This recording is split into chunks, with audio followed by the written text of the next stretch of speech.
मित्रों नमस्कार। आप सभी का स्वागत है हमारे चैनल योग और अध्यात्म पर। आज का विषय है मित्रों मोटापा यानी ओबेसिटी। आज हम मोटापे के विभिन्न पहलुओं पर चर्चा करेंगे। मोटापा क्या होता है, इसके कारण और निवारण क्या है, इस पर आज हम विस्तार से चर्चा करेंगे। मित्रों मोटापा हमारे शरीर की वह स्थिति है जहाँ हमारे अनियमित व असंतुलित दिनचर्या से हमारे शरीर में वसा फैट्स जमा होना शुरू हो जाता है, जिससे हमारा शरीर बेडौल हो जाता है, खाल लटक जाती है, दैनिक कार्यों में परेशानी का सामना करना पड़ता है और व्यक्ति उपहास का पात्र बन जाता है। मोटा व्यक्ति बहुत आसानी से अन्य बीमारियों से भी पीड़ित हो जाता है, जैसे बीपी, शुगर, हृदय रोग, श्वास संबंधी विभिन्न बीमारियां, पेट से संबंधित अनेक बीमारियां मोटापे में बहुत जल्दी से फैलती है। अब इसके कारण क्या है, इसके बारे में जानते हैं। वैसे तो मोटापा किसी एक वजह से नहीं होता, इसकी विभिन्न वजहें हो सकती हैं, तो इसके विभिन्न कारणों पर चर्चा करते हैं। पहला है, यदि हमारे कार्य की प्रकृति ऐसी है जहां हमें लंबे समय तक एक ही स्थान पर बैठकर कार्य करना पड़ता है, जहां ज़्यादा फिजिकल मूवमेंट ना हो, तो वहां मोटापे की समस्या उत्पन्न हो सकती है।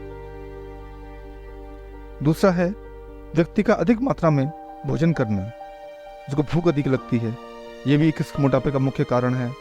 यदि व्यक्ति शारीरिक व्यायाम क्रियाएं नहीं करता, योग नहीं करता, शारीरिक विश्राम ज़्यादा करता है, तो यह भी एक मोटापे का कारण बन सकता है। सक्रिय जीवन शैली नहीं है तो यह भी एक मोटापे का कारण बन सकता है, जो आज के समय में बहुत अधिक देखने में पाया जाता है। तली भुनी चीज़ों के सेवन से भी मोटापा बहुत जल्दी आता है। अत्यधिक मामलों में देखा गया है कि जो व्यक्ति नॉनवेज, शराब, सिगरेट, चाय आदि का ज़्यादा सेवन करता है, वहाँ मोटापा जल्दी फैलता है। यदि हमारी जो ग्रंथियाँ हैं, थायराइड, पैराथायराइड ग्रंथियाँ जैसी हैं, वो सही से कार्य ना करें तो वो भी इस रोग की संभावनाओं को बढ़ा देती है। अत्यधिक मात्रा में मीठे का seven, ice cream, cake, pastries, soft drinks, मिठाइयों का सेवन इस रोग का कारण बन सकता है। अत्यधिक मात्रा में नींद व आलस्य भी इस रोग का कारण बनता है। कई बार देखा गया है यह आनुवंशिक भी होता है, और कई मामलों में देखा गया है किसी ऑपरेशन के बाद दवाइयों के साइड इफेक्ट भी होते हैं, जिससे यह मोटापा उन लोगों में देखा गया है। यदि हमारे हार्मोन असंतुलित हो जाते हैं तो इस कारण से भी मोटापा रोग बहुत जल्दी फैलता है। तो मित्रों मोटापे की कोई एक वजह नहीं हो सकती, अनेक वजहें हो सकती हैं।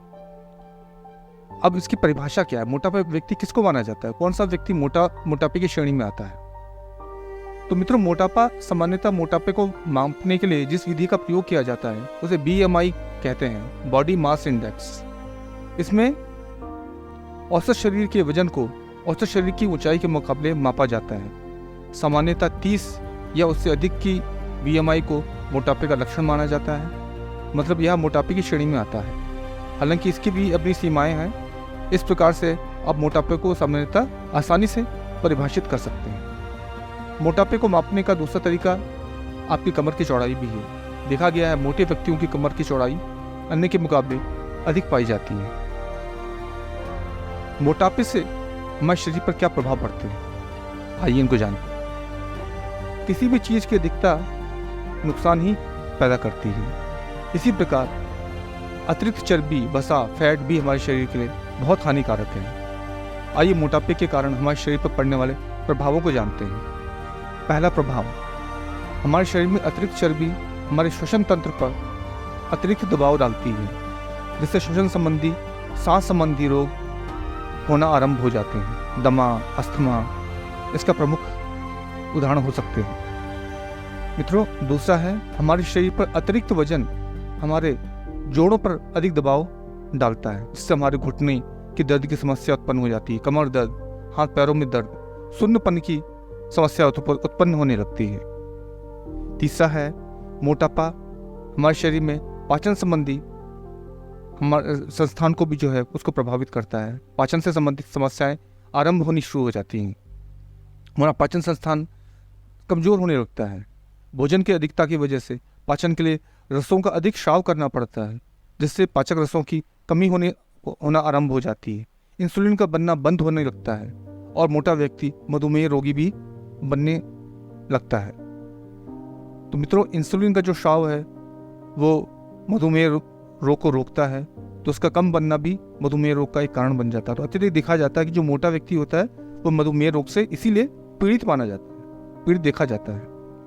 चौथा है जो मोटा व्यक्ति में हृदय रोग की संभावनाएं अधिक पैदा हो जाती हैं। ज़्यादा चर्बी होने से शरीर के अंदरूनी अंगों पर अतिरिक्त दबाव बनना आरंभ हो जाता है। नस नाड़ियों में रक्त का प्रवाह बढ़ जाता है, अनियमित हो जाता है, भीतरी अंगों में सूजन आ जाती है। हृदय की धमनियों में अतिरिक्त दबाव बनने से दिल के दौरे की संभावनाएं बढ़ जाती हैं। आप देखेंगे जैसे जैसे मोटापा हमारे समाज में फैलता जा रहा है, वैसे हृदय रोगियों की संख्या भी बढ़ती जा रही है। हार्ट फेलियर, हार्ट स्ट्रोक के केसेस आए दिन हम अपने आसपास देखते और सुनते आए हैं। पांचवा है मित्रों फैटी लीवर। हमारे शरीर में जमा अतिरिक्त चर्बी जब रक्त में के साथ लीवर पर पहुंचती है तो लीवर की दीवारों पर अतिरिक्त वसा जमा होना शुरू हो जाता है और इससे फैटी लीवर जैसी समस्या उत्पन्न होना शुरू हो जाती है, जिससे हमारा जो लीवर है अपने आकार से बड़ा हो जाता है। मित्रों, लीवर हमारे शरीर का बहुत ही महत्वपूर्ण अंग है। इसका मुख्य कार्य हमारे शरीर से रक्त में जो विषाक्त पदार्थ होते हैं उनको हटाना होता है, रक्त को शुद्ध करना होता है। यदि हमारा रक्त अशुद्ध होता है तो आप समझ सकते हैं कि हमारे शरीर में कितनी समस्याएं उत्पन्न हो सकती हैं। तो यदि फैटी लीवर जैसी समस्याएं हो जाती हैं तो हमारे शरीर में विभिन्न बीमारियां उत्पन्न होना शुरू हो जाती हैं। तो मोटापा हमारे फैटी लीवर को भी प्रभावित करता है, फैटी लीवर का एक कारण बन जाता है। मित्रों, छठा है एक मोटे व्यक्ति को गठिया रोग की संभावनाएं अधिक बढ़ जाती हैं। यदि मोटा व्यक्ति है तो उसको गठिया रोग अधिक होता है।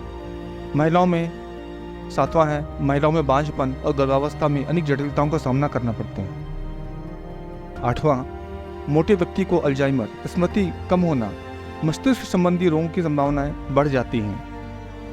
नौवां, बढ़ा हुआ वजन बहुत से कैंसरों को जन्म दे सकता है, जैसे स्तन कैंसर, गर्भाशय और डिंब ग्रंथि आदि का कैंसर शामिल है। 10वां है मित्रों, मोटा व्यक्ति बहुत जल्दी अवसाद व मानसिक रोगों का शिकार बन जाता है। तो मित्रों, एक मोटापे के कारण हमारा शरीर विभिन्न बीमारियों का शिकार बन जाता है और हम अनेक रोगों से ग्रस्त हो जाते हैं। बहुत जल्दी हम अनेक रोगों से प्रभावित हो जाते हैं और हमारा शरीर कमजोर होता जाता है, दिन प्रतिदिन कमजोर होता जाता है। अब मित्रों, इससे निपटने के उपाय क्या हैं, किस प्रकार से हम मोटापे को कम कर सकते हैं, तो उसके कारणों पर चर्चा करते हैं। अभी तक हमने मोटापे के कारण और प्रभावों की चर्चा की। अब इस मोटापे को हम कैसे नियंत्रित करें, इस पर प्रकाश डालते हैं। सबसे पहले सक्रिय जीवन शैली अपनाएं, समय पर उठें, समय पर वॉक पे जाएं, योग करें, समय पर सोएं, अपनी दिनचर्या को नियंत्रित करें। दूसरा, आपका जो आहार है वो संतुलित हो, जिसमें उचित मात्रा में दाल, सब्जी, रोटी, सलाद, दही आदि हो और मौसम के अनुकूल भोजन करें। भोजन में प्रोटीन, कार्बोहाइड्रेट की मात्रा उचित मात्रा में हो। तीसरा है तैलीय खाद्य पदार्थों से परहेज करें, अधिक मीठे व नमक के सेवन से बचें।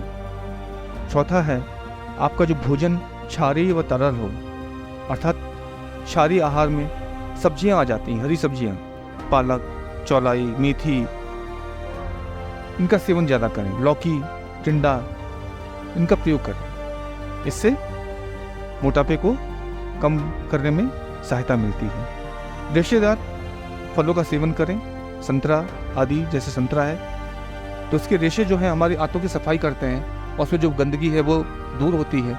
तो फलों का सेवन करते रहें और अत्यधिक मात्रा में चाय, कॉफ़ी, कार्बोहाइड्रेट जो ड्रिंक्स हैं, केमिकल युक्त जो पेय पदार्थ हैं, उनका सेवन बंद कर देना चाहिए। सातवां है मित्रों, भोजन में उचित मात्रा में कैलोरीज लें।